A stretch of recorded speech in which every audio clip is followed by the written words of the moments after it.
ஒட்டுமொத்த அதிமுக தொண்டர்களையும் தமிழ்நாட்டின் பெருவாரியான மக்களையும் மீளா துயரில் ஆழ்த்திவிட்டு மீளா துயரில் ஆழ்ந்துவிட்டார் தமிழக முதலமைச்சரான ஜெயலலிதா. கடந்த 75 நாட்களாக சென்னை அப்போலோ மருத்துவமனையில் சிகிச்சை பெற்று வந்தவர் நேற்று இரவு 11:30 மணிக்கு உயிரிழந்தார். அவரது இந்த மறைவு ஒட்டுமொத்த தேசத்தையும் அதிர்ச்சியில் ஆழ்த்தியிருக்கிறது. குறிப்பாக அதிமுக தொண்டர்களை மிகுந்த சோகத்தில் தள்ளியிருக்கிறது. இது குறித்து நம்முடன் உரையாட வந்திருக்கிறார் அரசியல் விமர்சகரும் மூத்த பத்திரிகையாளருமான திரு கோலாகல ஸ்ரீனிவாஸ். வணக்கம் சார். ஜெயலலிதா இந்த பெயரை கேட்டோன்னு உங்கள் நெஞ்சில் நிழலாடக்கூடிய சம்பவங்கள் என்னென்ன? முதல்ல நெஞ்சில் நிழலாடக்கூடிய பிம்பம்னு ஒன்று சொல்லணும்னா அவங்களுடைய போல்ட்னஸ்.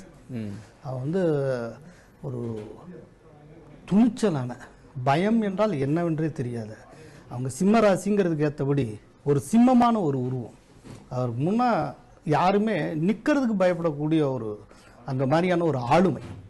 ஒரு செயற்கையான பயமுறுத்தல்ல, இயற்கையாகவே அவங்களுக்கு முன்னால் நின்று பேசுறதுக்கு பயப்படக்கூடிய ஒரு ஆளுமை இருக்கு இல்லையா, அந்த ஆளுமை எடுத்த முடிவு. அது சரியான முடிவாக இருக்கலாம், தவறான முடிவாக இருக்கலாம், ஆனால் எதிர்விளைவு பற்றி கவலைப்படாது. எந்த விளைவு வந்தாலும் சந்திக்க துணிந்த. பொதுவாக நம்மளுடைய இந்தியன் ட்ரெடிஷனில் பெண்களுக்குன்னு ஒரு விதமான சில வரையறைகளையும் சில பிம்பங்களையும் நம்ம சுமத்திய பழகிருக்கோம். பெண்ணுனா பயப்படக்கூடியவள், கொஞ்சம் ஒரு ஸ்டெப்பு பின்னால. ஆனா ஜெயலலிதா எப்போதுமே ஒரு ஸ்டெப் முன்னாலேயே தான் எடுத்து வச்சிருக்காங்க. இது வரைக்கும் அவங்க பின்னால ஒரு ஸ்டெப் எடுத்து அரசியல் வாழ்க்கையிலும் சரி, எந்த லைஃப்லயுமே சரி, அவங்க படிக்கிற காலத்துல பாருங்க ஸ்டேட் ஃபர்ஸ்ட் வந்தவங்க, எல்லாத்துலயுமே அதனுடைய உச்சம் என்னவோ அதையே தொட்டு பழகினவங்க. அந்த மாதிரி அவங்க எதுனாலும் சரி அதிரடி முடிவு இருக்கு பாருங்க, அந்த முடிவு அதை எடுக்கக்கூடிய துணிச்சல், அது இந்த காலத்து அரசியல்வாதிகள்கிட்ட பார்க்க ரொம்ப கஷ்டம். ஏன்னா இந்த காலத்து அரசியல்வாதிகளுடைய குணநலன்களை அதிகம் டிசைட் பண்ணக்கூடியது என்ன அப்படின்னா சமரசம்ங்கிற பண்பு. அடுத்தாப்புல என்ன பெனிஃபிட் கிடைக்குங்கிறத யோசிச்சு அதுக்கேற்றபடி சமரசம் பண்ணிக்கிறது. ஆனால் பெரும்பாலும் இவங்களுடைய அரசியல் லைஃப் சமரசத்துக்கு எதிரான ஒரு அரசியல் வாழ்க்கை. அதை வச்சே மிகப்பெரிய அளவுல மக்களை கட்டி போட்டவங்க. தன்பா தன்னுடைய எதிர்ப்பு குணம் இருக்குல்ல, ஒரு ப்ரொட்டஸ்ட் வாய்ஸ் சொல்றோம்ல, அந்த கலக குரல் அவங்களுக்குள்ள இயற்கையாகவே இருந்த ஒரு கலக குரல், அதன் மூலமாக மக்கள் அத்தனை பேரும் ஈர்த்துவார். கடந்த 30 ஆண்டு காலத்தில் பார்த்தீங்கன்னா அவங்கள் ஜெயலலிதா என்ற ஒரு ஆளுமை இல்லாமல் தமிழ்நாட்டு அரசியலை எழுதிட முடியாது. ஆனால் அவங்க அதே சமயத்தில் வெற்றி தோல்விட்டு ரெண்டுத்தையும் சமமாகவே பார்த்துட்டு வந்துட்டு இருக்காங்க. இது மாதிரி சமயத்தில் சில பேர் அந்த தோல்விகளை எதிர்கொண்டு சமாளிக்க முடியாமல் துவண்டு போடுறது, அரசியலை விட்டு விலகிற பல சம்பவங்கள் நம்ம நாடு முழுவதும் உதாரணமாக சொல்ல முடியும். அப்படி இருந்தும் இவங்க தன்னந்தனி மனுஷியாக இருந்து இந்த தோல்விகளிலிருந்து மீண்டு வர்றதுக்கான சக்தி அவங்களுக்கு எது இருந்தது? அதாவது இது சம்பந்தமாக நம்ம சொல்கிறப்போ ஒரு விஷயத்த நம்ம சொல்லலாம். அவங்கள்ட்ட அடிப்படையில் விதி கோட்பாடுங்கிறதுல ஒரு நம்பிக்கை இருந்தது. விதி கோட்பாட்டில் ஒரு நம்பிக்கை இருந்தது. பொதுவாக அந்த ஹிந்து மதம் தந்திருக்கக்கூடிய சில கோர் வேல்யூஸ் இருக்குல்ல, அதில் அவங்களுக்கு இயற்கையாகவே அவங்க அடிப்படையில் திராவிட இயக்க அரசியலின் வழி வந்தாலும் கூட ஆன்மீகத்தில் நம்பிக்கை கொண்டவங்க. அதில் விதி கோட்பாட்டில் ஒரு இது. ரெண்டாவது, அவங்களுடைய லைஃப் முழுக்கவுமே அவங்க பல கோர் விஷயத்தை டிசைட் பண்ணது கிடையாது. உள்ள திணிக்கப்பட்டு அதுக்கப்புறம் உள்ள வந்ததுக்கப்புறம் அது உச்சங்களை தொட்டவங்க. அவங்க ரொம்ப முன்னால் அவங்களுடைய ஏர்லியர் டேஸில் சிமி கிரிவாலுக்கு கொடுத்த ஒரு இன்டர்வியூ, அது ஒரு மிக முக்கியமான இன்டர்வியூன்னு நினைக்கிறேன். ஏன்னா அதில் அவங்க தன்னுடைய தனிப்பட்ட வாழ்க்கையை பற்றி, குறிப்பாக இந்த இளம்பிராயத்து வாழ்க்கையை பற்றி சொல்லியிருப்பாங்க. அதில் 2 விஷயத்த சொல்லியிருப்பாங்க. நான் சினிமாவுக்கு ஆசைப்பட்டு வரல, அது எங்கள் அம்மா வீட்டு சூழ்நிலையின் காரணமாக கொண்டு வந்தாங்க. அப்புறம் இதுதான் வாழ்க்கைன்னு ஆனதுக்கப்புறம் அதில் நான் உச்சகட்ட புகழை அடைஞ்சேன். அவங்க நடித்த 96 படத்தில் 85 படம் வெள்ளி விழா கண்ட படம், அந்த அளவுக்கு. அதுக்கப்புறம் அரசியல் நான் ஏறெடுத்து பார்க்கல. ஆனால் என்னுடைய மென்டராக இருந்த, என்னுடைய தலைவராக இருந்த எம்ஜிஆர் அவர்கள் என்னை கொண்டு வந்தாங்க. அதுக்கப்புறம் அதில் உச்சத்தை தொடரணும் ஆரம்பித்தேன். நான் எதுக்குள்ளே போனாலும் அதோட மேக்சிமம் என்னவோ அதை தொடாமல் நான் இருந்தது கிடையாது அப்படிம்பாங்க. ஸோ இந்த ஒரு விஷயம் இருக்கு இல்லையா, இவங்க டிசைட் பண்ணல, ஆனால் உள்ள வந்துட்டா அதில் அடைஞ்சே தீரணுங்கிற அந்த வெறி, அந்த ஒரு வில் பவர், அந்த வில் டு அச்சீவ் அப்படின்னு சொல்கிறோம்ல, அது அவங்களை கடைசி வரைக்கும் ட்ரைவ் பண்ணியிருக்குன்னு நினைக்கிறேன். கடந்த 1987க்கு பிறகு பார்த்தீங்கன்னா தொடர்ச்சியாக 2 முறை ஒரு கட்சி ஆட்சி பீடத்தில் அமர்ந்ததில்லை, கட்சிகள் மாறி மாறி தான் வந்திருக்கு. இந்த 2016 தேர்தலில் தான் ஜெயலலிதா அந்த சாதனை அவங்க படைச்சாங்க. 2011 16 காலகட்டம், 2016 அடுத்து வரக்கூடிய முழுமையான காலகட்டத்துக்கு அவங்க தேர்ந்தெடுக்கப்பட்டிருக்காங்க. ஆனால் துரதிருஷ்டவசமாக அந்த முழு பதவி காலத்திற்கு முன்னதாகவே அவங்க வந்துட்டு வெறும் 6 மாத காலத்திலேயே அவங்க வந்துட்டு உயிரிழக்க நேரிட்டிருக்கு. இந்த வெற்றி அவங்களுக்கு எப்படி சாத்தியமாச்சுன்னு நினைக்கிறீங்க? இந்த வெற்றி மேலே அவங்க வச்சிருந்த நம்பிக்கை, அவங்க நடைமுறைப்படுத்தின திட்டங்கள் மேலே அவங்க வச்சிருந்த நம்பிக்கை, தன்னுடைய வாக்காளர்கள் தன்னை தவிர்த்து வேற ஒருத்தருக்கு ஓட்டு போட மாட்டாங்க, குறிப்பாக பெண்கள் ஓட்டு போட மாட்டாங்கங்கிறதுல வச்சிருந்த நம்பிக்கை முழுக்க பார்த்தீங்கன்னா ஒரு ஃபிகர் ஆஃப் ஆப்டிமிசம், நம்பிக்கையின் உருவமாக அவங்க திகழ்ந்தாங்க. அதனால கிடைச்ச வெற்றி. இப்போ பார்த்தீங்கன்னா இந்த தேர்தலை பொறுத்தளவில் அவங்க ஒரே ஒரு மாதம் தான் பிரச்சாரம் பண்ணாங்க, 13 பொதுக்கூட்டம் தான். இந்த 13 பொதுக்கூட்டத்தில் அவங்க வெளிப்படுத்தின விதம் எப்படின்னு நீங்கள் பாருங்க, நல்லா யோசிச்சு பாருங்க. அவங்க ஒரு இடத்துல கூட எதிர்கட்சியினரை தாக்கி பேசல, அட்டாக் பண்ணல, என்ன செஞ்சாங்களோ அதை மட்டுமே தான் சொல்லி கேட்டாங்க. ஒரு பாசிட்டிவ் ப்ரொபகண்டா அவங்க பண்ணது, கேம்பெயின் தான் பண்ணாங்க, ஒரு பாசிட்டிவ் கேம்பெயின், ஆக்கப்பூர்வமான பிரச்சாரம், நெகட்டிவ் பிரச்சாரமே கிடையாது. அண்மை காலமாக இந்த போன சட்டப்பேரவை தேர்தலிருந்து அதுக்கு முந்தின தேர்தலிருந்து இந்த விதமான பிரச்சார அணுகுமுறையை தான் அவங்க கை கொண்டாங்க. அது பெரிய பலனை கொடுத்தது. அது அவங்க மேலே வச்சிருக்க நம்பிக்கையின் வெளிப்பாடு. அவங்களுடைய ஒட்டுமொத்த பதவி காலத்தில் பார்த்தீங்கன்னா கச்சத்தீவை மீட்டெடுக்கணுன்ட்டு சட்டசபையில் தீர்மானம் நிறைவேற்றியது. ராஜீவ் கொலையாளிகள் 7 பேரை வந்துட்டு தூக்கு கேட்டில் இருந்துட்டு விடுவிக்கணுன்ட்டு சட்டசபையில் தீர்மானம் நிறைவேற்றியது. காவிரிக்காக நடுவர் மன்றம் அமைக்கணும் என்று போராடி சட்ட ரீதியாக போராடி வெற்றி பெற்றது. முல்லை பெரியாரில் தமிழ்நாட்டுக்கான நியாயம் கிடைக்கணுன்ட்டு போராடினது. இப்படி பல விஷயங்கள் அவங்க ஒட்டுமொத்த பதவி காலத்தில் பல விஷயங்கள் செஞ்சுருக்காரு. அதில் குறிப்பிடத்தகுந்த விஷயமா நீங்கள் எந்த விஷயத்தை அம்சத்தை பார்க்கல? இப்போ வந்து பல விஷயம் செஞ்சுருக்காத நீங்களே கோட் பண்ணிட்டீங்க. இப்போ இதில் விடுபட்ட ஒரு சில விஷயத்த நான் சொன்னால் இதாக இருக்கும். இப்போ ஒரு உதாரணம் சொல்கிறோன்னா, சமூக நீதிக்கு வலு சேர்க்கக்கூடிய விதத்தில் ஓபிசி உங்களுக்கு வந்து 69%, அப்போ வந்து 50%, 50லேருந்து 69% ஆக்கினது ஜெயலலிதா. அதனால தான் ஜெயலலிதாவை பாராட்டி திராவிடர் கழகத்தினுடைய தலைவர் வீரமணி சமூக நீதி காத்த வீராங்கனைங்கிற பட்டத்தை கொடுத்தாங்க. ஏன்னா திராவிடர் கழகத்தினுடைய கோட்பாடுகளில் ஒரு கோட்பாடு வந்து பார்ப்பனியத்தை எதிர்ப்பது அப்படின்னு. ஆனால் அந்த சமூகத்தை சார்ந்த ஜெயலலிதாவுக்கு இவங்க அங்கீகாரம் தந்து சமூக நீதி காத்த வீராங்கனைங்கிற ஒரு பட்டம் கொடுத்தாங்கன்னா அது ஒரு சாதாரண விஷயம் இல்லை. இந்த 69% இடஒதுக்கீடுங்கிறது கிடைச்சதுக்கு பிறகுதான் பரவலாகவே ஓவரால அத்தனை சமூகத்துக்கும் மத்தியில் ஜெயலலிதாவுடைய ஒரு கேரக்டரை வந்து துணிச்சலா அதிரடியா அவங்க எது சரின்னு நினைக்கிறாங்களோ அதை எடுக்கிறது தான்.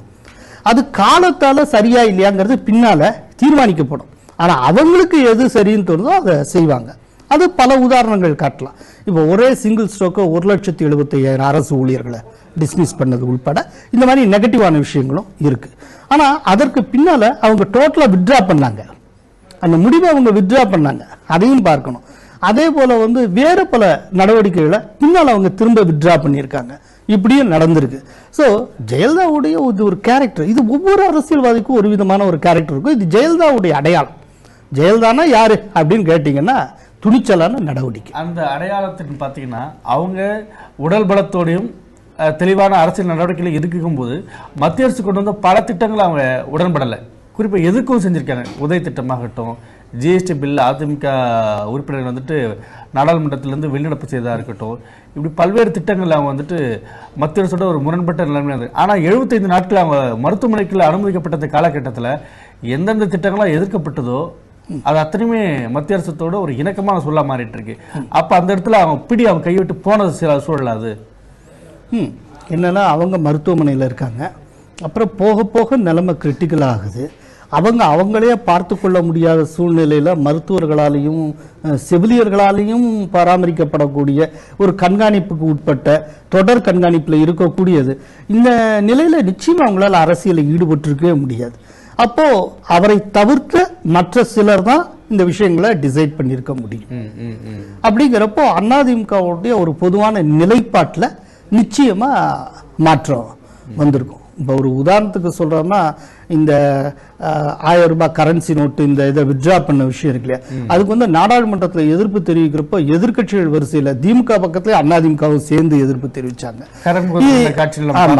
அதே நேரத்தில் வந்து இப்போ ஜெயலலிதா வந்து ரொம்ப கான்சியஸாகவும் அவங்க செயல்படக்கூடிய நிலையில் இருந்திருந்தால் இது போன்ற ஒரு முடிவை அவங்க எடுத்திருப்பாங்களா அப்படிங்கிறது எனக்கு ஒரு சந்தேகம் உண்டு. இப்போ பார்த்தீங்கன்னா தேசிய அளவில் இன்னைக்கு தமிழ்நாட்டை தாண்டி தமிழ்நாட்டில் இருக்கக்கூடிய ஒரு பிராந்திய தலைவருக்கு கிடைக்கக்கூடிய மரியாதை என்பது அந்த கட்சி தொண்டர்களாலையும் மாநில மக்களாலையும் தானாக கிடைக்க போகுது. ஆனால் கேரளாவில் 3 நாள் அரசு விடுமுறை விடுறாங்க. மத்திய அரசு ஒரு நாள் இந்தியா முழுவதும் தேசம் முழுவதும் துக்கம் அனுசரிக்கப்படும் சொல்லிட்டு மாநிலங்களவை மக்களவை 2 அவைகளையும் மௌன அஞ்சலி செலுத்தி ஒத்தி வச்சிருக்காங்க. இருக்கிற காலத்தை தாண்டி அவங்க ஒரு தேசிய ஆளுமையா உருவெடுத்திருக்காங்கன்றதான் இந்த இறப்பு காட்டுது. இது எப்படி நீங்க பாக்குறீங்க? இதுதான் ஜெயலலிதாவுடைய ஒரு பெரிய பர்சனாலிட்டிங்கிறது. அதாவது நான் நல்லா யோசிச்சு பார்க்குறேன். லாஸ்ட் 25 இயர்ஸில் ஒரு மாநில முதல்வராக இருந்து முதல்வராக இருக்கும் பொழுதே இறந்து போன ஒரு பர்சனாலிட்டி, அந்த பர்சனாலிட்டிக்கு இவ்வளவு பெரிய ஒரு அந்த மாநிலத்தின் எல்லையும் கடந்த தேசம் தழுவிய மரியாதையும் ஒரு ஏகோபித்த அனுதாபமும் வேறு யாருக்காவது கிடைச்சிருக்குமான்னு பார்த்தா ரொம்ப ஆச்சரியமா இருக்கு. இல்லை, நிச்சயமா கிடைச்சிருக்க வாய்ப்பே இல்லை. அது ஜெயலலிதாவாக தான் இருக்கும். இன்னொரு விஷயம் என்னன்னா, ஜெயலலிதா வந்து இவ்வளோ பெரிய டவரிங் பர்சனாலிட்டி அப்படிங்கிற ஒரு விஷயம் கூட அவங்க இறப்புக்கு பின்னால் இன்னும் அதிகமாக உணரப்பட்டிருக்கு. இப்போ வந்து கேரளாவில் லீவ் விட்டுருக்காங்க, கர்நாடகாவில் லீவு, புதுச்சேரியில் லீவு. நீங்கள் சொன்ன மாதிரி சென்ட்ரல் கவர்மெண்ட் தேசம் தழுவிய நிலையில் ஒரு நாள் துக்கம் அனுஷ்டிக்கிறாங்க. பிரைம் மினிஸ்டர் உள்பட இவங்களுடைய இந்த இறுதி இதுக்கு வர்றாங்க. இந்த மாதிரியான விஷயங்கள் இருக்குது. அப்புறம் நீங்கள் இந்த வாட்ஸ்அப்லேயும் சரி மற்ற ஃபேஸ்புக்லேயும் போய் பார்த்தா கேரளாவில் இருக்கக்கூடிய பல law college students, law university, national law university கொச்சினில் இருக்கக்கூடிய ஸ்டூடெண்ட்ஸு அவங்க பதிவு பண்ணி இருக்கக்கூடிய அந்த இதெல்லாம் பார்த்தா, போஸ்டிங்ஸ்லாம் பார்த்தா நம்மளை காட்டில் அவங்க வந்து ஜெயலலிதா மேலே பெரிய மரியாதையும் பல்வேறு விஷயங்களை அவங்க தெரிஞ்சு வச்சுருக்காங்க. அவங்களுடைய அந்த இன்டலெக்சுவல் குவாலிட்டி மேலே அவங்களுக்கு இருக்க நம்பிக்கையை வெளிப்படுத்தக்கூடிய விதத்தில் அதெல்லாம் இருக்குது. ஒரு பெரிய டவரிங் பர்சனாலிட்டிங்கிறதுல சந்தேகம் இல்லை. சரி, ஓகே. அவங்களுடைய அப்பழுக்கற்ற தன்மை அப்படின்றத தாண்டி அவங்க மேலே சட்ட ரீதியான பல வழக்கங்களும் இருந்திருக்கிறது காலகட்டத்தில். அப்படி இருக்கும்போது ஒரு சராசரி மனுஷிக்கு இல்லை சராசரி மனிதருக்கு உண்டான அத்தனை நிறைக்குறைகளோடு தான் இருந்திருக்கிறாங்க. அவங்க இந்த வழக்குகள் அவங்க சிக்கியிருக்கக்கூடாது, இல்லை வழக்குகள் அவங்க மேலே இருந்திருக்கக்கூடாது அப்படின்ற ஒரு எண்ணம் உங்களுக்கு இருக்கா? அதாவது வழக்குகளில் சிக்கியிருக்கக்கூடாதுங்கிறது ஒன்று. இந்த இடத்துல வந்து இந்த வழக்கை பற்றி நான் ஒரே ஒரு விஷயம் சொல்ல விரும்புகிறேன். என்னன்னா, இது அவங்களே கிளாரிஃபை பண்ணியிருக்காங்க. இது அவங்களே முன்னால் வந்து ஒரு ஆங்கில டிவி ஒன்றுக்கு இன்டர்வியூ கொடுக்குறப்போ வேனில் இருந்துட்டு அவங்க இன்டர்வியூ கொடுப்பாங்க. அப்போ சொல்லுவாங்க, அதாவது நீங்கள் வந்து உங்களுடைய ஆங்கில சேனல் அத்தனையிலையும் வந்து ஒரு தவறு தொடர்ந்து செய்கிறீங்க. கரப்ஷனை பற்றி சொல்கிறப்போ கருணாநிதியும் கோட் பண்ணுறீங்க, அதோட ஈக்குவலைஸ் பண்ணி ஒரு சமத்தன்மையை காட்டணுங்கிறதுக்காக ஜெயலலிதாவும் இதே போல் கரப்டட் அப்படின்னு தான் சொல்கிறீங்க. அதாவது மற்றவர்கள் மேலே போடப்பட்ட இந்த வழக்குக்கும் என் மேலே போடப்பட்ட வழக்குக்கும் நிறைய வித்தியாசம் உண்டு. என் மேலே என்னுடைய அரசியல் எதிரியாக இருக்கிறவருடைய ஆட்சி காலத்தில் என் மேலே போடப்பட்டது. அதில் வந்து போடப்பட்ட 13 வழக்குகளில் 12 வழக்குகளில் வாதாடி ஜெயிச்சு தீர்ப்பின் மூலமாக வெளியில் வந்திருக்கேன். ஆனால் அவங்க மேலே போடப்பட்ட வழக்கு அப்படிங்கிறது அவங்களுடைய ஆட்சி மத்திய அரசில் நடந்துகிட்டு இருக்கிறப்ப அவங்க மேலே போடப்பட்ட வழக்கு. அதுக்கு வித்தியாசம் உண்டு. ஆனால் எல்லாத்தையும் ஒரே விதமான ஒரு சமமான தன்மையோடைய இவ்வளவு ஊழல் பெறுவது அவரும் ஊழல் பெறுவது நீங்கள் வந்து ஆங்கில சேனலில் சமப்படுத்தியே பண்ணிட்டு இருக்கீங்க, இது கண்டிக்கத்தக்கது அப்படின்னு சொல்லி அவங்க ஒரு பதில் சொல்லியிருக்காங்க. அதனால இவங்க மேலே இருக்கிற வழக்கு யாரால் எப்போது போடப்பட்டது அப்படிங்கிற கண்ணோட்டமும் நமக்கு வேணும். சரி, ஓகே. இதுலேருந்து மாறுபட்டு இன்னொரு கேள்வி நான் முன்வைக்க விரும்புகிறேன். பொதுவாக அதிமுக பொதுச் செயலாளர் முதலமைச்சருமான ஜெயலலிதா பெங்களூர் பரப்பனாகர சிறையில் இருந்தபொழுது இங்கே பதவி பிரமாணம் இதே ஓபிஎஸ் எடுத்துக்கிட்டு இருக்காரு. அப்போ கூடவே பல அமைச்சர்களும் பதவி பிரமாணம். அப்போது அவர்கள் அழுதபடி ஜெயலலிதாவின் புகைப்படத்தை வைத்துக்கொண்டு அழுதபடி பதவி பிரமாணம் எடுத்துக்கொண்டனர். அப்போ பல்வேறு எதிர்க்கட்சிகள் என்ன விமர்சனம் செஞ்சாங்கன்னா, இந்த காட்சிகள் எல்லாம் பிற்பாடு அதிமுக பொதுச் செயலாளர் வசம் சென்று காண்பிக்கப்படும், அவங்களுடைய விசுவாசத்துக்கு இது ஒரு எடுத்துக்காட்டாக இருக்கப்படும் சொல்கிறாங்க. ஆனால் இன்னைக்கு நிலைமை நாம் கண்கூட என்ன பார்க்குறோம்னா, அன்று அவர்கள் எந்த அளவுக்கு அழுதார்களோ அதுக்கு சற்றும் குறையாமல், இன்னும் சொல்லப்போனால் கூடுதலாகவே அவர்கள் அழுதபடியும் புலம்பியபடியும் வருத்தம் தோய்ந்த முகலோடு இருக்கிறாங்க. இன்னைக்கு அவங்க யார்கிட்ட தங்களை ப்ரூவ் பண்ணிக்க விரும்புகிறாங்க? அப்படி இல்லவே இல்லை. இப்படி ஒரு ராணுவ கட்டுக்கோப்பான இப்படி ஒரு அடிமனதிலிருந்து ஒரு விசுவாசத்தை காட்டக்கூடிய ஒரு சூழல் அதிமுக எப்படி சாத்தியமாச்சு? ஒரே ஒரு ரீசன் இருக்கு. ஜெயலலிதா தலையெடுத்த பிறகு கடந்த ஒரு 32 வருஷம் தான் அதிமுக என்றால் ஜெயலலிதா, ஜெயலலிதா என்றால் அதிமுக. அதிமுகவை ஜெயலலிதாவையும் பிரித்து பார்க்கவே முடியாது. அதிமுக மீது விசுவாசம் கொண்ட அமைச்சர்களாக இருந்தாலும் சரி, தொண்டர்களாக இருந்தாலும் சரி, அவர்கள் ஜெயலலிதா மீது விசுவாசம் கொண்டவர்கள். ஜெயலலிதா மீது விசுவாசம் கொண்டவர்கள் யாராக இருந்தாலும் சரி, அவர்கள் அதிமுக மீது விசுவாசம் கொண்டவர்கள். அதனால தான் இந்த அழுகை. இன்னைக்கு வந்து ஜெயலலிதா வந்து மறைந்து விட்டார் அப்படின்னா அது ஒரு சாதாரண தகவல் இல்லை. நம்மள மாதிரி ஜேர்னலிஸ்டுக்கு அது ஒரு புள்ளி உரமாகவோ ஒரு தகவலாகவோ கூட போயிடலாம். ஆனால் ஒரு அடிமட்ட தொண்டனுக்கும் அந்த கட்சியிலே அந்த இயக்கத்திலே ஒரு பல ஆண்டுகளாக இருந்துட்டு வர்றவங்களுக்கும் அது வெறும் தகவல் அல்ல. அது வந்து அவங்களோட உணர்வோட, ரத்தத்தோட, சதையோட, எண்ணங்களோட ஊறி போன ஒரு விஷயம்.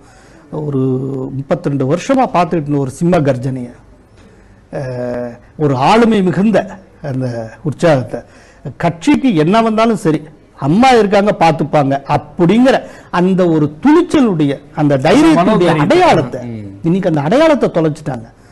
கட்சி எந்த இக்கட்டு நேர்ந்தாலும் சரி, அடா அம்மா இருக்காங்க, அவங்க கடைசியாக ஒரு அஸ்திரம் வச்சிருப்பாங்க, பார்த்துப்போம் அப்படின்னு. இந்த போன தேர்தலில் கூட எலெக்ஷன் நடக்கிறதுக்கு 5 நாளைக்கு முன்னால் தான் தேர்தல் அறிக்கை வெளியிடுறாங்க. யாருக்கும் இந்த துணிச்சலே வராது. 5 நாளைக்கு முன்னால் தான் வெளியிடுறாங்க.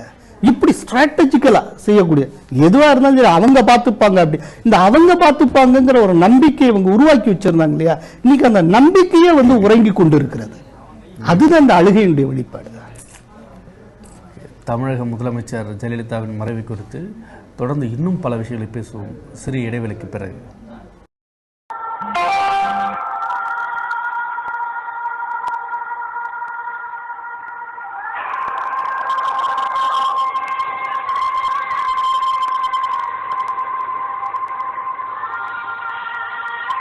எனக்கு எல்லாமே நீங்கள்தான். உங்களுக்காகவே அர்ப்பணிக்கப்பட்டதுதான் என்னுடைய தவ வாழ்வு. மக்களால் நான், மக்களுக்காகவே நான். தமிழக முதலமைச்சர் ஜெயலலிதாவின் மறைவு குறித்து பல்வேறு கோணங்களில் நாம் விவாதித்து வருகிறோம். அதன் நிகழ்ச்சியில் மீண்டும் இணைவோம்.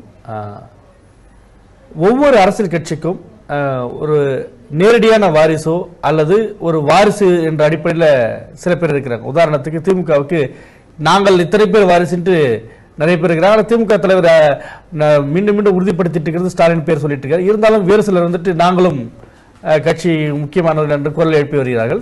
பாமகவை பொறுத்தவரை அன்புமணி ராமதாஸ் என்ற மாதிரி இருக்காரு. 1980களிலேயே ஜெயலலிதாவிற்கு ஒரு குறிப்பிட்ட அளவுக்கு முக்கியத்துவத்தை எம்ஜிஆர் கொடுத்து விட்டு தான் சென்றிருந்தார். அதனால் அதிமுக அவரது மறைவுக்கு பிறகு இரண்டாக உடைந்த போதும் மீண்டும் ஒன்றாக கட்டி எழுப்பதற்கு அந்த முக்கியத்துவம் ஜெயலலிதாவுக்கு கை கொடுத்தது. அப்படி பார்த்தா போனால் தனக்கு பிறகு அதிமுகவை வழிநடத்துவதற்கான ஒரு நேரடி அரசியல் வாரிசை, ஒரு வாரிசு ஆளுமையை ஜெயலலிதா உருவாக்க தவறிவிட்டார் என்று பொருள் கொள்ளலாமா? அதாவது அத்தகைய ஒரு ஆளுமை மிக்க ஒரு அரசியல் வாரிசை உருவாக்கவில்லைன்னு சொல்லலாமே ஒழிய தவறிவிட்டான்னு சொல்ல முடியாது. என்னன்னா அவங்க வந்து உருவாக்குறதுக்கான காலம் இன்னும் வரல, பின்னால கூட பார்த்துக்கலாம், இப்போ அவசரம் இல்லைன்னு நினைச்சிருக்கலாம். ஆனால் அவங்க காலத்தை வந்து இப்படி யமன் வெண்டெடுப்பான், திடீர்னு அள்ளிட்டு போவான்னு யாருமே எதிர்பார்த்திருக்க மாட்டாங்க. அவங்க பின்னால பாத்துக்கலாம். ஏன்னா இப்போ ஒரு 5 வருஷம் மக்கள் வந்து ஆட்சியை கொடுத்திருக்காங்க.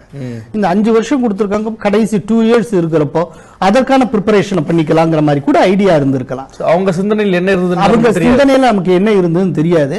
அதுக்கு அவசரப்படாம இருந்திருக்கலாம். அவங்க வந்து பாத்துக்கலாம் நினைச்சிருந்திருக்கலாம். அப்படி கூட இருக்க வாய்ப்பு இருக்கு. பட் இருந்தாலும் ஜெயலலிதா இருக்கும் பொழுதே 2 முறை வந்து பன்னீர்செல்வம் வந்து பதவியேற்றிருக்க.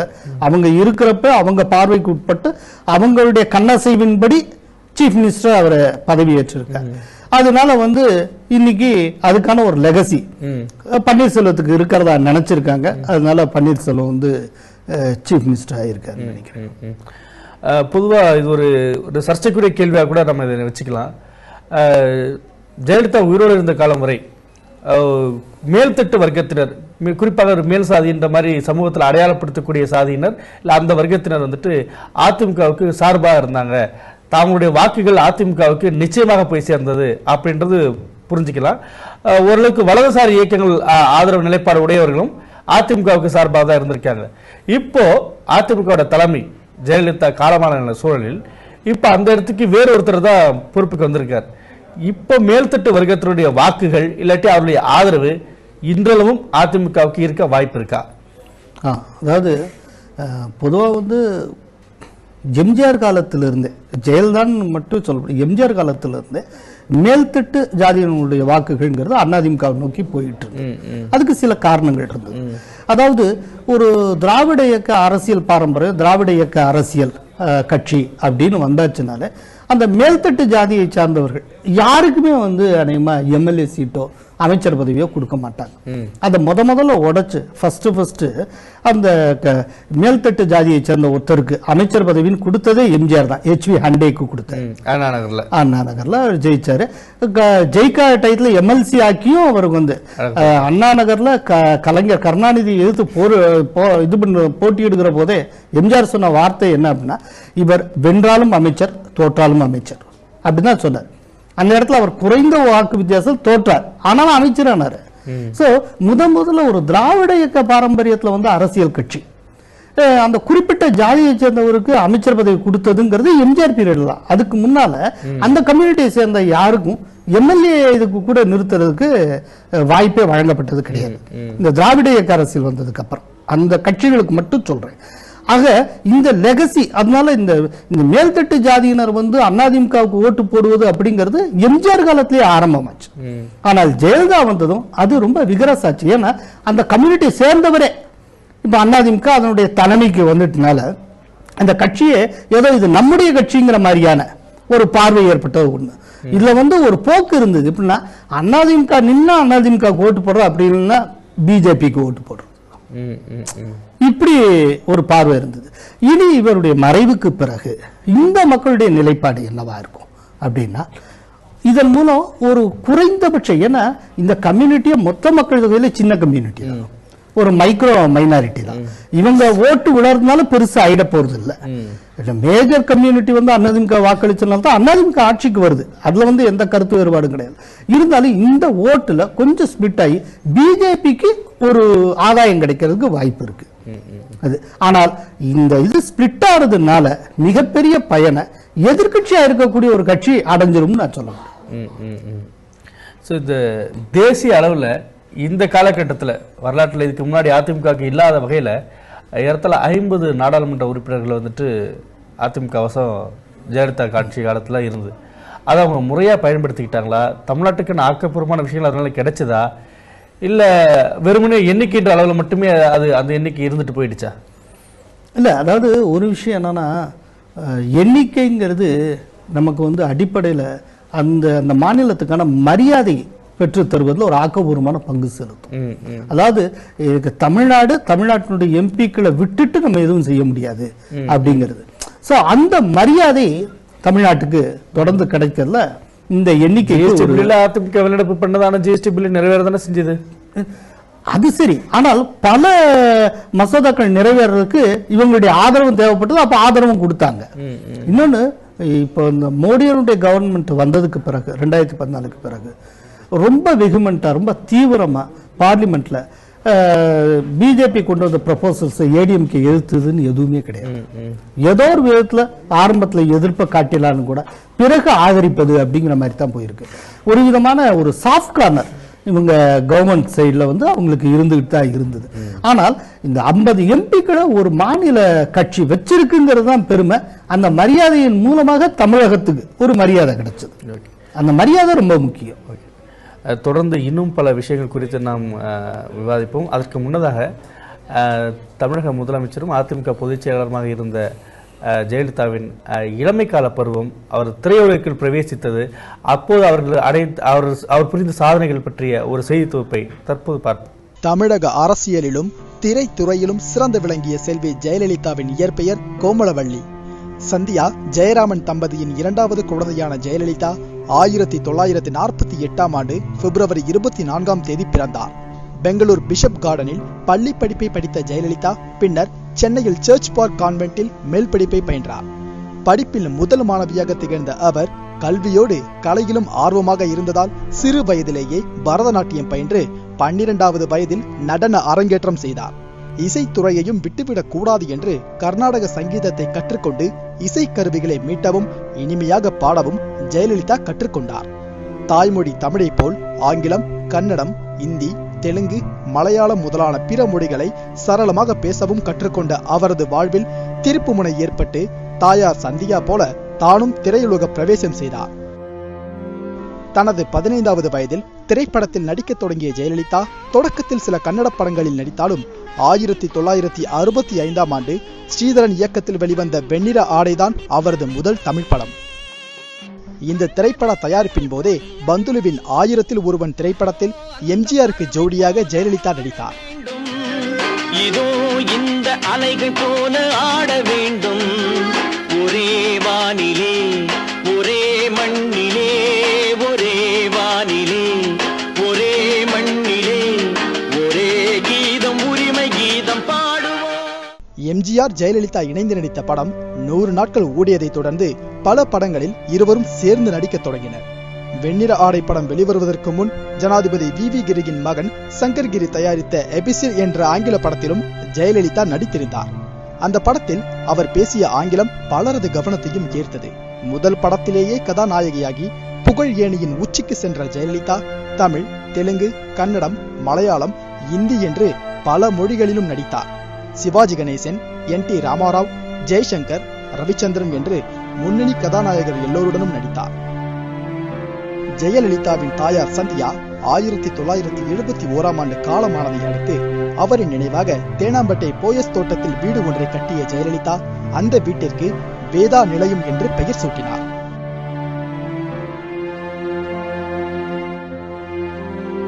ஜெயலலிதாவின் 100வது திரைப்படமான திருமாங்கல்யம் 1977இல் வெளிவந்தது. அதன் பின் படங்களில் நடிப்பதை படிப்படியாக குறைத்துக் கொண்ட அவருக்கு 1980இல் வெளிவந்த நதியை தேடி வந்த கடல் என்ற திரைப்படமே கடைசி படமாக அமைந்தது. சுமார் 16 ஆண்டுகளில் 112 படங்களில் நடித்த பின்னர் சினிமா உலகை விட்டு விலகிய ஜெயலலிதா 1982இல் அதிமுகவில் உறுப்பினராக சேர்ந்து தனது அரசியல் வாழ்க்கையில் அடியெடுத்து வைத்தார். அதே ஆண்டில் கடலூரில் நடந்த மாநாட்டில் ஜெயலலிதாவை எம்ஜிஆர் அறிமுகப்படுத்தி கட்சியின் கொள்கை பரப்பு செயலாளராக நியமித்தார்.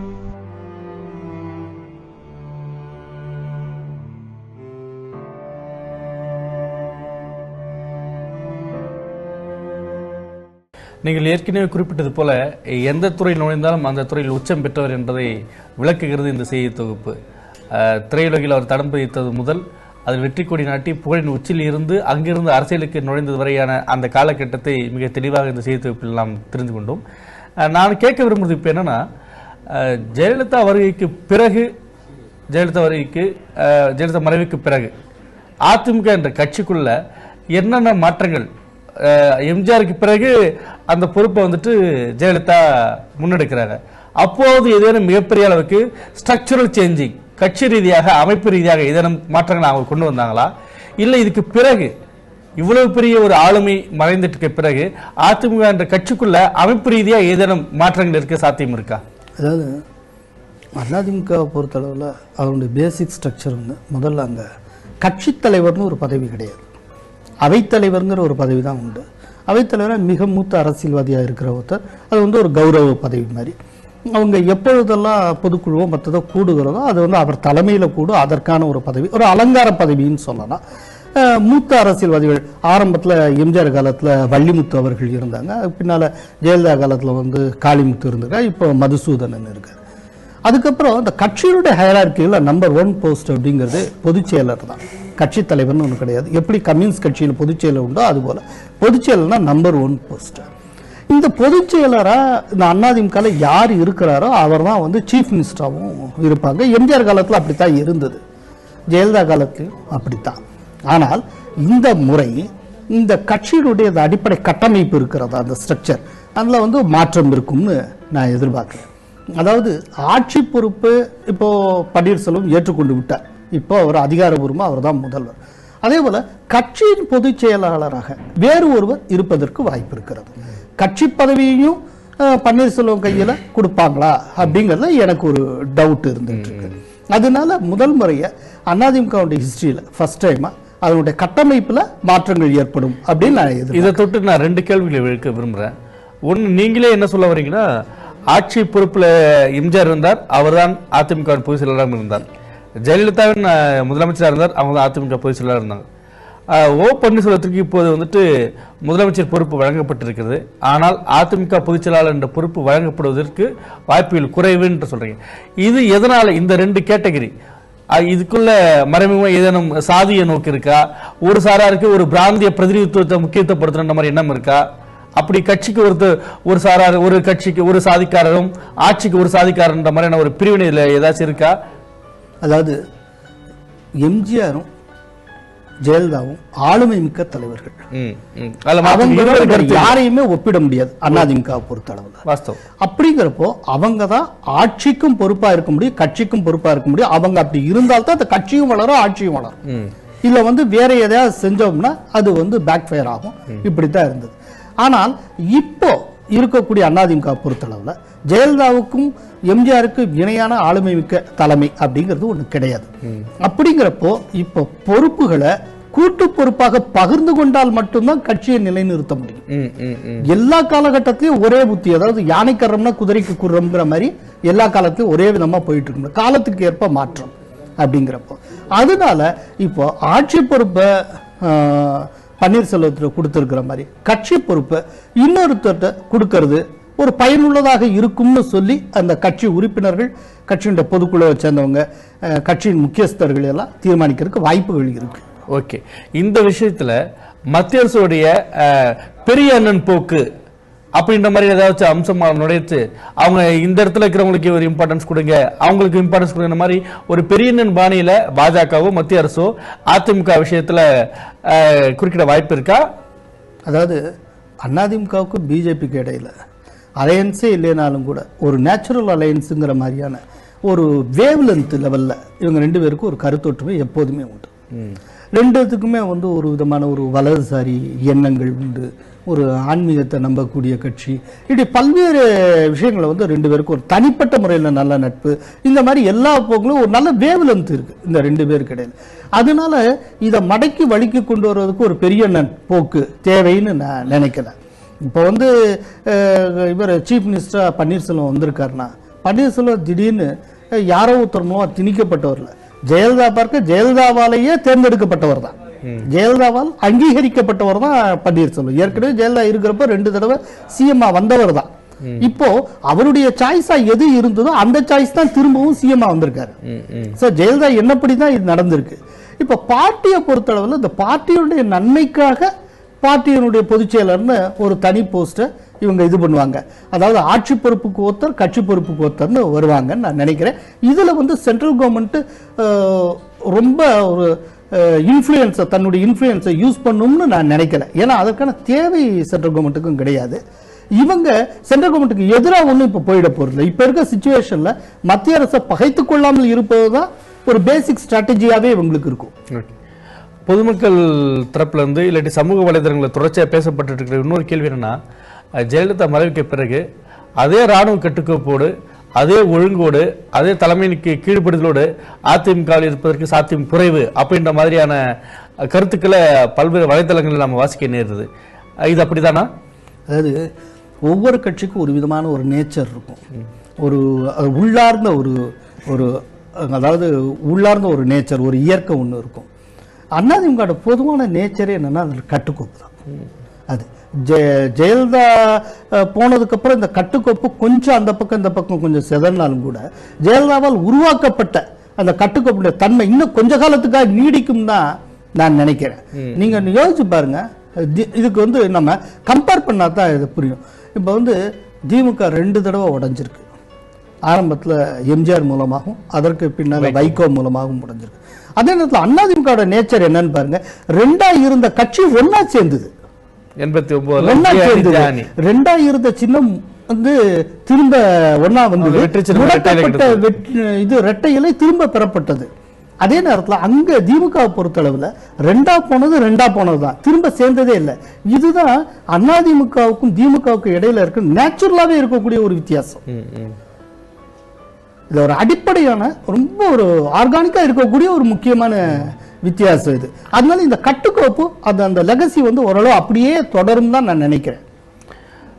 அதிமுக பொதுச் செயலர் ஜெயலலிதா மறைவு தமிழக அரசியல் சூழலில் ஒரு பெரிய வெற்றிடத்தை உருவாக்கி இருக்கு அப்படின்றது அப்பட்டமாக தெரியுது.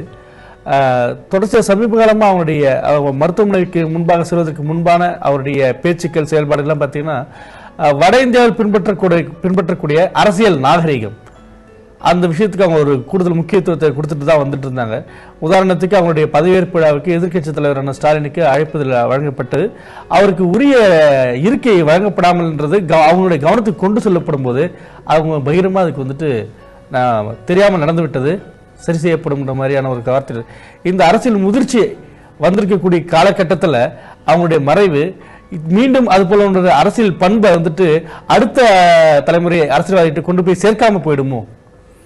அதாவது இப்போ நீங்கள் சொன்ன அந்த ஸ்டாலின் இந்த விஷயம் இதை ஸ்டாலினே பதிவு பண்ணியிருக்காரு. இந்த அஞ்சலி செலுத்துகிறப்போ இந்த ஒரு முதிர்ச்சி இது வந்து ஜெயலலிதாட்ட எனக்கு பிடித்த பண்பு, அவர் வந்து அதுக்காக வருத்தம் தெரிவித்தார், எனக்கு அந்த உரிய இடத்துல இருக்கை தரல அப்படிங்கிறதுக்காக. இது வந்து ஒரு அருமையான ஒரு விஷயம். அதாவது தமிழ்நாட்டில் இது போன்ற வடநாட்டில் பார்க்கக்கூடிய விதமான ஒரு அரசியல் முதிர்ச்சி தமிழ்நாட்டிலே வராதா? அந்த ஒரு முதிர்ச்சி இவ்வளவு பெரிய ஒரு தலைவர் முன்னெடுக்கும் போது அவங்களுடைய மறைவு அந்த முதிர்ச்சிக்கு அங்கேயே முறையிலேயே அது நின்று போயிடுமோ என்ற ஒரு அச்சத்தை ஏற்படுத்துறது. முதிர்ச்சி கரெக்டு, அது நின்று போகுமானா இப்போ அதை நிறுத்தக்கூடிய அளவுக்கு ஆளுமை மிக்க தலைமைங்கிறது இன்னைக்கு அதிமுக பக்கம் இல்லை.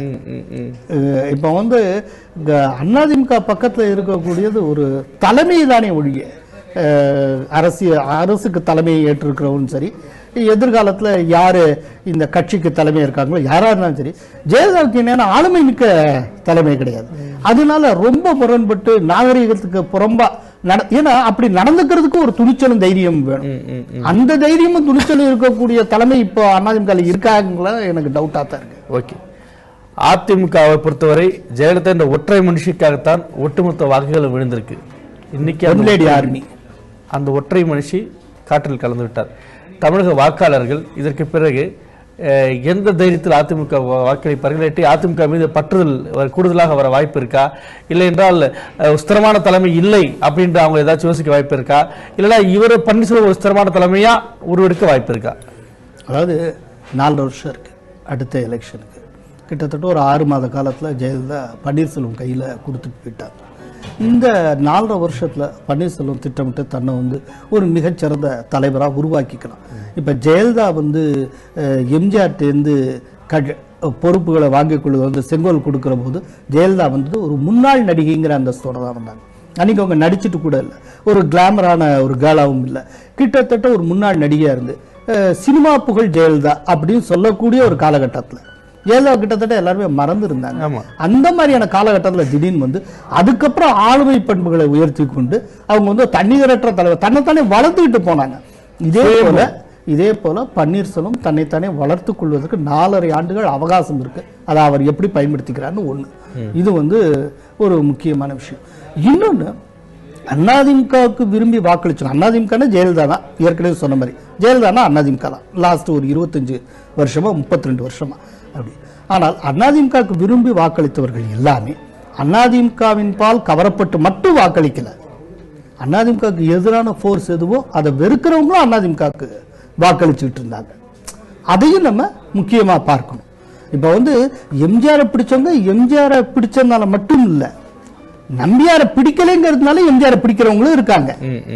இப்ப அந்த மாதிரியான ஒரு போக்கும் இருக்கு. அதனால இப்ப அதிமுகவில் வந்து இந்த தலைமையே மாறி போச்சு. இப்ப வந்து ஜெயலலிதா இல்லைங்கிறதுனால அதிமுகவுடைய வாக்குகள் வேற எங்கேயோ போயிடும் அப்படின்னு சொல்ல முடியாது. இறுதியா ஒரு கேள்வி நான் கூட்டி கேட்க விரும்புறேன். இப்போ அதிமுக பொதுச் செயலாளரும் தமிழக முதலமைச்சருமான ஜெயலலிதாவின் மறைவு தமிழ்நாட்டு அரசியலில் எத்தகைய வெற்றிடத்தை ஏற்படுத்தியிருக்கிறது? என்ன மாதிரியான வெற்றிடம் அது? அதாவது வெற்றிடம்னா ஆளுமையில், நிர்வாகத்தில், துணிச்சலான முடிவெடுக்கிறதுல மிகப்பெரிய வெற்றிடம். இப்போ துணிச்சலாக முடிவெடுக்கிறதுலையும் சரி, ஆளுமை பண்புலையும் சரி, நிர்வாகத்தை பிரமாதமாக நடத்துறதுலையும் சரி, இப்போ இருக்கிற லீடர்ஸ் யாரையுமே ஒப்பிடவே முடியாது. இனிமேல் போக போகத்தான் இவங்க எப்படி பண்ண போகிறாங்க என்ன ஏதுன்னு தெரியும். இப்போ ஏற்கனவே இப்போ பன்னீர்செல்வம் 2 தடவை இருந்திருக்கார். இருந்தாலும் கூட ஜெயலலிதாவுடைய கண்காணிப்பில் அவங்க அட்வைஸ் படி தான் அவர் செயல்பட்டுனார். இப்போ அவராகவே என்ன செய்ய போறாங்கிறது இப்போ தான் நாமும் பார்க்க போகிறோம். எல்லாருக்குமே அது வந்து ஒரு புதிரான ஒரு விஷயம் தான், இவர் எப்படி செயல்பட போறாரு அப்படின்னு சொல்லிட்டு. அதனால இந்த நிர்வாகத்தில் வந்து ஒரு பெரிய வெற்றிடம். ஜெயலலிதா இருந்தாலே சட்டம் ஒழுங்கு ரொம்ப சிறப்பாக இருக்கும், ரவுடிகள் தலையெடுக்க முடியாது, அவங்கெல்லாம் கொஞ்சம் பயப்படுவாங்க அப்படிங்கிறது வாஸ்தவமான விஷயம். இப்போ அந்த இடத்துல வந்து ஒரு வெற்றிடம் ஏற்பட்டுறக்கூடாது அப்படின்னு ஒரு பத்திரிகையாளருங்கிற முறையில் நான் விரும்புகிறேன். ஓகே, மாற்று கட்சியினரும் மதிக்கக்கூடிய பண்பாளராய் வாழ்ந்து முடிந்திருக்கும் ஜெயலலிதாவின் பல்வேறு ஆளுமை பண்புகள் குறித்து அடுத்தடுத்த விவாதங்களில் நாம் தெரிந்து கொள்வோம். அதுவரை விடைபெறுவது உங்கள் அரவிந்த்குமார்.